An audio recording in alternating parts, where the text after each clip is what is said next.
Hello students, let's see this question.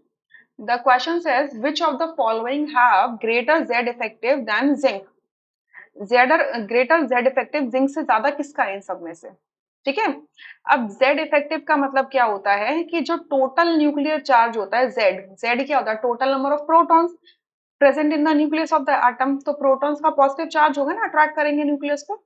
सो उस total nuclear charge में से जब हम क्या कर देते हैं, शील्डिंग इफेक्ट हटा देते हैं, मतलब जो भी इनर शेल के इलेक्ट्रॉन्स जो शील्डिंग कॉज करते हैं वैलेंस इलेक्ट्रॉन और आपके न्यूक्लियस के बीच में, उसको शील्डिंग इफेक्ट कहते हैं। तो उसको जब हटा देते हैं तो उसको बता दे, उसको रिमेनिंग पोर्शन को क्या बोलते हैं? जेड इफेक्टिव बोलते हैं।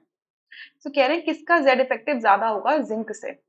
अब देखो, अगर ये हमें पता है कॉपर आयरन जिंक सब क्या एक पीरियड के मेंबर है। तो जब एक पीरियड के मेंबर हैं तो इसके अंदर हम जेड इफेक्टिव निकाल सकते हैं। कैसे? एक मैथमेटिकल वे से भी निकाल सकते हो और आप थेरेटिकली भी इसे एक्सप्लेन कर सकते हो।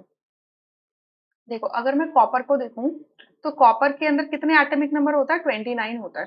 तो कॉपर पॉजिटिव के अंदर कितने इलेक्ट्रॉन होंगे? 28 इलेक्ट्रॉन होंगे। 28 इलेक्ट्रॉन। सिमिलरली कॉपर 2 पॉजिटिव के अंदर कितने होंगे? 27 इलेक्ट्रॉन। आयरन 3 पॉजिटिव के अंदर कितने इलेक्ट्रॉन हो जाएंगे? इसका एटॉमिक नंबर 26 होता है आयरन का, तो इसके 23 इलेक्ट्रॉन्स हो जाएंगे। और जिंक 2 पॉजिटिव, 30 इलेक्ट्रॉन्स होते हैं, 30 प्रोटॉन्स होते हैं, तो टोटल इलेक्ट्रॉन्स कितने बचेंगे इसके अंदर? 28। और अगर मैं जिंक को ले लूं तो जिंक के 30 प्रोटॉन्स होंगे, तो 30 ही इलेक्ट्रॉन्स होंगे अगर ये न्यूट्रल कंडीशन में। अब अगर मैं यहाँ से प्रोटॉन अपॉन इलेक्ट्रॉन का रेशो देखूं, प्रोटॉन अपॉन इलेक्ट्रॉन का रेशो देखूं, ये देखूं कि पर इलेक्ट्रॉन पे कितने प्रोटॉन्स बैठे हुए हैं। तो ये अगर रेशो देखूं तो यहाँ पर क्या आ जाता है? ये 1.035 आता है, इसका 1.074 आता है, इसका 1.130 आता है, इसका 1.071 आता है और इसका 1 आता है। तो अगर आप जिंक के कंपैरिजन में बाकी चारों कैटायंस को देखोगे तो आप क्या देख रहे हो कि इफेक्टिव न्यूक्लियर इफेक्ट जो पी बाई ई की वैल्यू है वो सबसे कम किसके लिए है? जिंक के लिए है। यानी कि जिंक से ज्यादा सभी के लिए है। ठीक है।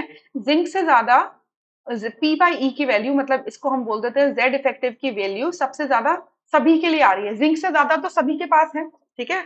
मतलब एक इलेक्ट्रॉन पे एक से ज्यादा प्रोटॉन का होल्ड है। यानी कि जेड इफेक्टिव कॉपर पॉजिटिव में भी ज्यादा है, कॉपर 2 पॉजिटिव में भी ज्यादा है, आयरन 3 पॉजिटिव में भी ज्यादा है, जिंक 2 पॉजिटिव में भी ज्यादा है। यानी कि इस क्वेश्चन के चारों ऑप्शंस करेक्ट है। क्लियर?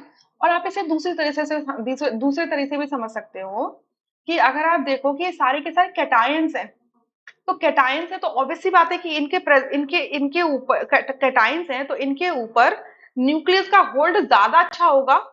राइट? क्योंकि एक इलेक्ट्रॉन जा चुका है ना, तो प्रोटॉन हमेशा एक्स्ट्रा ही रहेंगे।